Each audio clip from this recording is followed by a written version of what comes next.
Kim Kardashian West has fled Paris after being robbed at gunpoint in her own hotel room of millions of dollars in jewelry.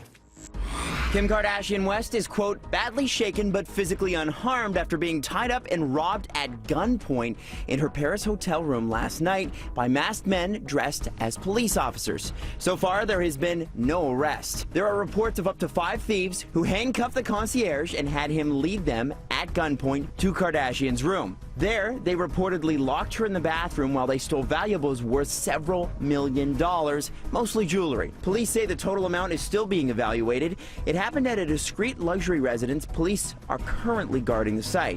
While it happened around 3 a.m. Paris time, it was only 9 p.m. in New York, where Kardashian's husband, Kanye West, was headlining a show, which he abruptly stopped.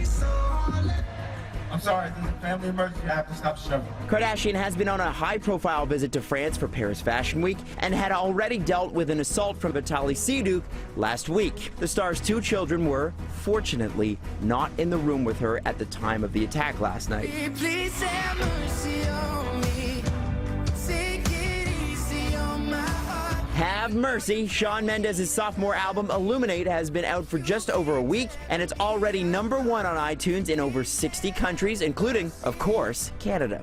TK caught up with the Pickering, Ontario native to talk about his incredible rise and evolving style. Are you still pinching yourself? Totally. I mean, it's crazy. It's crazy the speed of it all, you know? Are you ever afraid that you're going to give away too much of yourself when you're telling your stories?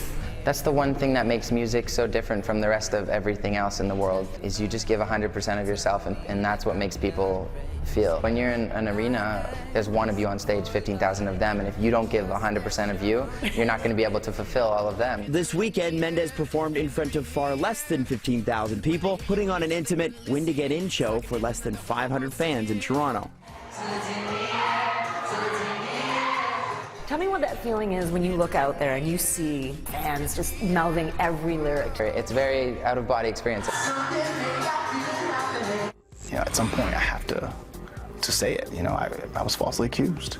Director Nate Parker was visibly emotional in his 60 Minutes interview last night, but made no apology for the 1999 college rape case that has cast a shadow over his acclaimed film, Birth of a Nation.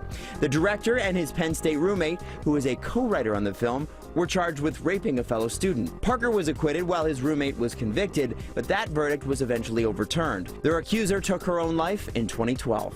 I was vindicated. I was vindicated. I was proven innocent. I was vindicated. And I feel terrible that this woman isn't here. But as I sit here, an apology is